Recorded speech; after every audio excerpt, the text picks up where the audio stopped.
Y como todos los miércoles, aquí están Ramón Alberto Garza y Salvador Borrego para nuestra mesa de análisis. Ramón Alberto, muy buenas noches, gusto en saludarte. Muy buenas noches al auditorio. Gracias por estar con nosotros, querido doctor Salvador Borrego. Buenas noches, un gusto como siempre estar aquí. Bienvenidos, pues comenzamos, entremos en materia.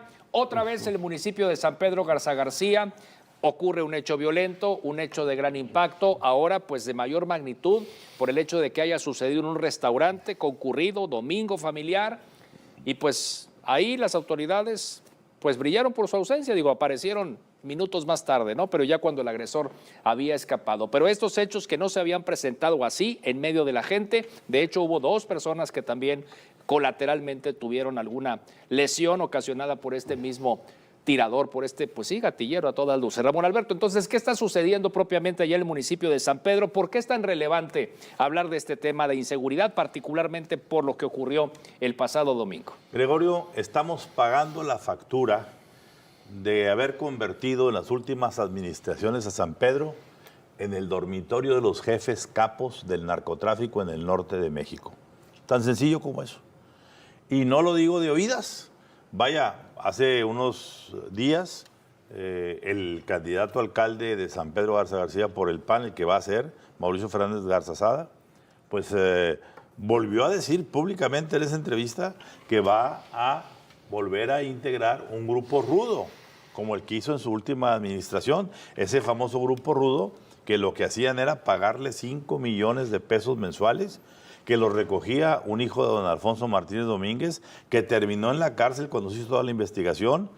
Y bueno, fue una situación muy lamentable porque de una u otra manera eso no es combatir el narcotráfico, eso no es combatir la inseguridad, eso es crear una paz narca en la que yo te dejo que operes tranquilo en los antros, ahí en los bañitos y en todo, pero aquí nada más no me secuestres, no mates, no, todo eso no mata ni nada hasta que matan. A ver, este asesinato de Bernardo Aguirre Aldrete en un hotel muy concurrido, como bien lo dijiste ahorita, pues no es tampoco la primera cuestión que pasa en asuntos públicos. Recordemos que en el lugar del Office Max o Home Office, sí, ahí hubo una, en el H-E-B también hubo otras, afuera de 2 casas de cambio, en el Costco. Es decir, a ver, es imperdonable para cualquiera el que tengamos ya como la capital mexicana de las ejecuciones a San Pedro Garza García. Y cómo lamentablemente ese San Pedro que se tenía en primeros lugares de percepción de seguridad, en que sus habitantes decían nos enorgullecíamos de decir vivimos en el municipio más seguro del país, hoy se ha caído no sé cuántos puntos y ya no estamos ahí. Ya ciudades como Mérida y otros lugares están en mejor condición. Repito, ¿qué es lo que pasa? La permisibilidad de las autoridades de no enfrentar como tiene que enfrentarse con la ley al crimen organizado. Y el encontrarte que, pues a la hora que descubren a los personajes, ¿dónde viven? Pues que viven en Fuentes del Valle, que vivían por acá por Lomas del Valle, que las casas ahí están y la gente los ve. Yo tenía un amigo que tenía una gente que lo veía todos los días llegando con sus grandes carros deportivos de colorido, color amarillo, color naranja, y cuando agarraron al Nito y al otro, pues vivían en los rascacielos ahí que están enfrente de la zona, de San Agustín, y etcétera. Entonces, señores, no nos hagamos tarugos. Estamos cosechando lo que sembramos. Y si la nueva administración que venga, sea Mauricio, sea Lorenia, sea Vivian, lo que sea, no enfrenta la realidad de las cosas y nos volvemos a ir por el camino de crear, ¿sí?, grupos rudos. El grupo rudo no hizo nada. El grupo rudo era una recolección de fondos entre el llamado grupo de los 10. 500,000 cada quien ponían, ya eran 5 millones al mes. ¿Dónde fueron a parar ese dinero? Y fue tan abierto, repito, que el hijo de un exgobernador terminó injustamente yendo a la cárcel porque fue testimoniado de que recogían dinero para pagarle a los narcos. Salvador, tu expresión y tu opinión de lo que pasó el pasado domingo. Al menos como posibilidad hay algo muy grave que se asoma en este asunto porque, a ver, los que mandaron matar a este hombre no podemos pensar que sean aficionados, ¿sí? Saben exactamente las cosas. Y asesinar a una persona ahí, ¿sí?, adquiere una connotación que se va o nos lleva pues a los linderos de la política, porque eso ahí en el restaurante con la gente, ¿sí?, lo que nos habla no es solamente de un asesinato, sino de un acto terrorista, ¿sí?, porque genera ese terror, ¿sí?, porque ahora resulta que si estamos en un restaurante en San Pedro donde estábamos muy tranquilos. Claro, si ya pasó ahí, puede pasar en cualquier lado, ¿verdad? Cuando íbamos, sí, porque yo todavía voy de vez en cuando porque todavía no piden visa, sí, cuando ya pidan visa pues ya no iré, pero todavía voy de vez en cuando a San Pedro y estabas tranquilo ahí. Bueno, ahora esa tranquilidad se pierde, eso es el terror. Y el problema aquí es que si la palabra terror llega a oídos de los Estados Unidos, entonces hay una reacción.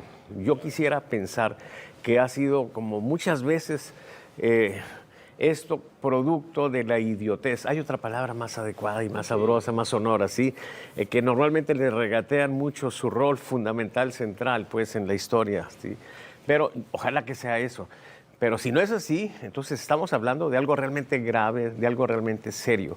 Porque que nosotros nos acreditemos como un país donde campea el terrorismo, le abre la puerta, de acuerdo a sus leyes, a Estados Unidos para hacer con nosotros lo que les dé la gana. Ahora, yo te digo una cosa, yo sí creo, lo que dice el doctor, de que esto habría que analizarlo para ver si alguien no se beneficia políticamente de la intranquilidad y que digan, ¿quién podrá salvarnos? ¿Las mujeres candidatas o los hombres candidatos? Con miras al próximo proceso electoral. Ahora, que esto que se anticipa a una elección, el 2024, y lo que hemos ya platicado aquí, la violencia a políticos o con tintes políticos, pues esto podría llegar a ser un ejemplo. Claro.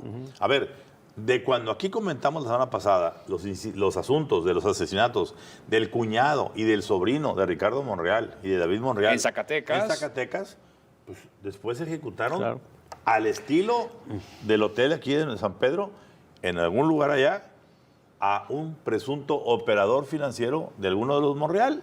Entonces, a ver, esto se está saliendo, como dicen en la parte hidrológica, se está saliendo de madre. ¿Por qué? Porque ya esto está llegando a eso que dice el doctor, a sembrar terror y a querer imponer la política con las balas. Claro. Vamos al siguiente tema que pues tiene que ver con el fallecimiento, la triste partida de Carlos Ursúa, exsecretario de Hacienda, el primer secretario de Hacienda que tuvo el presidente López Obrador, con quien tuvo evidentes diferencias, quien después hizo revelaciones y que de hecho las publicaba en diarios de circulación nacional con comentarios editoriales, y alguien que pues tenía una postura muy clara, antagónica a la 4T. Y bueno, pues ahí el fallecimiento de Carlos Ursúa, que pues nos sacude al país, que el propio presidente de la República hizo algún comentario, pero pues también tú hacías en Código Magenta, Ramón Alberto, te leí esta mañana y te escuché.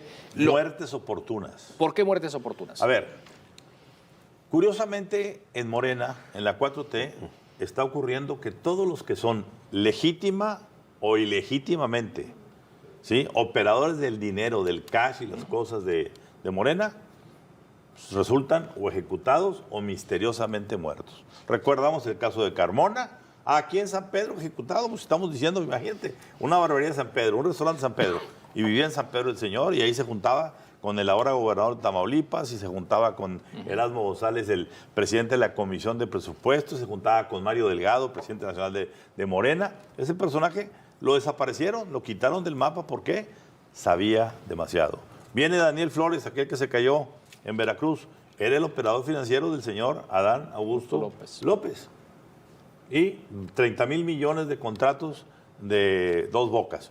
Se fue. Bueno, ahora pasa esta muerte lamentable de un personaje que tuvo la dignidad, por lo menos, de decirle, antes de un año de haber sido secretario de Hacienda, no había cumplido un año, en julio, entró en diciembre, y en julio dijo, no estoy aquí. ¿Por qué? Porque me piden que haga cosas que no voy a hacer. Pero, a ver, yo no desataría ninguna especulación en el caso de Ursúa si no fuera por una cosa, que nos muestren la autopsia. ¿Por qué no practicar una autopsia? En cualquier lugar, en cualquier que pase un accidente... ¿Lo incineraron? ¿Lo incineraron? No sabemos, simplemente no se practicó la autopsia. Yo si fuera para quitar la especulación, Porque dicen, se cayó de la escalera, tuvo una contusión, quizá le dio un infarto y esa contusión después dejó un charco de sangre. A ver, todo es posible. Y puede ser lo más normal que le haya dado un infarto, porque tuviera un soplo por ahí, lo que sea. O incluso lo más probable. Es lo más probable. Pero, que se le haga la autopsia para que la autoridad diga, murió de un infarto y ese infarto... ¿Y qué tal si dieron algún tecito por ahí? Que alguien quiso emular a Putin con este con último el último opositor que se lo llevaron de encuentro. A ver, no nos olvidemos, el señor Ursúa había estado sacando reportes muy importantes. Revelaciones. ¿Qué decía? El número de adultos mayores en el programa Bienestar, ¿sí?, se está manejando en el terreno de entre 11 millones de personas, cuando en realidad son como casi 800,000 menos. Si ese dinero... Que están manejando el nombre de personas fallecidas. Fallecidas. No. O no existentes. Inexistentes, fantasmas. ¿Sí? Lo que el INEGI dice contra lo que realmente estaban repartiendo, había un diferencial de 800,000 personas. Eso multiplicado por 4,800 el año pasado, o 6,000 pesos en te decía más o menos unos 50,000 millones de pesos. ¿A dónde fueron esos 50,000 millones? Y el que fue secretario de Hacienda, que le dé a cualquier otro opositor, pues bueno, lo refuta. Lo dice un exsecretario de Hacienda que estuvo ahí. Que creó el sistema, que sabe de lo que está hablando, sí, y que no le puede refutar. La pregunta es, ¿tenía más información? Empieza la especulación. Mientras no haya autopsia, mientras no sepamos que fue una cosa natural, van a dejar que haya todo tipo de especulación. Y yo lo até a decir, qué oportuno que el crítico de adentro del sistema, ¿sí?, ya no esté aquí. Sí, ¿cómo? Se rompen los hilos de repente, como ha pasado siempre.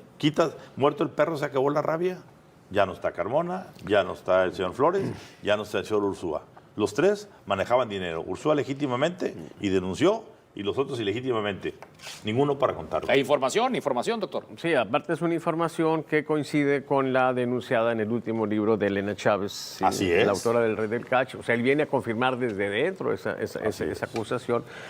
Y se empieza a generar un ambiente en el que, por ejemplo, ayer Carlos Navarrete, sí, hace una entrevista tremenda porque pues del interior también, de dentro, nos dice es que no eran sobres amarillos, eran maletas de dinero, ¿sí?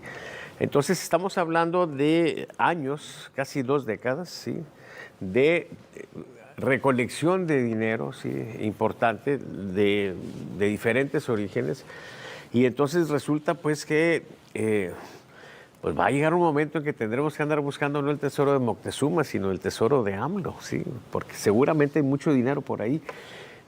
Y este tipo de cosas, por supuesto, que vienen pues a ir confirmando, y se está generando una situación que, por supuesto, desemboca en el ariete ese que está golpeando las puertas del castillo de la pureza de López Obrador, que es pues lo que lleva millones de repeticiones, que es el hashtag narcopresidente. Ese es el gran problema que más le está político hoy al presidente. Por supuesto, porque ese es un tema que va a estar ahí hasta después de que muera. O sea, va a ser muy difícil que se salga de eso. Entonces, 200 millones. Ahí tenemos un problema muy fuerte, ¿sí? Y entonces, bueno, ojalá que se despejen las dudas, pero la verdad es que en un contexto de suspicacias como este, aun si se hiciera un estudio por una universidad o un centro médico extranjero, habrá una... Quedará la duda.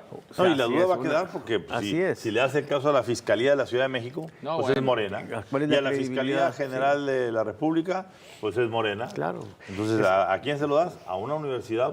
Pero despéjenlas. Yo lo que haría sería, vámonos, que digan, señores, fue un infarto fulminante y se acabó. Se me hace que ya no lo hicieron. Ya no lo hicieron. Corte comercial y enseguida regresamos. Está el caso Lozoya, está también la situación de Arturo Saldívar, exministro de la Suprema Corte, relacionado a propósito, ¿no? Sí. Con el caso Lozoya y algunas de las láminas del doctor Salvador Borrego. Lo que se puede. Lo que nos dé. Regresamos. Lo que nos deje. Regresamos. No aquí.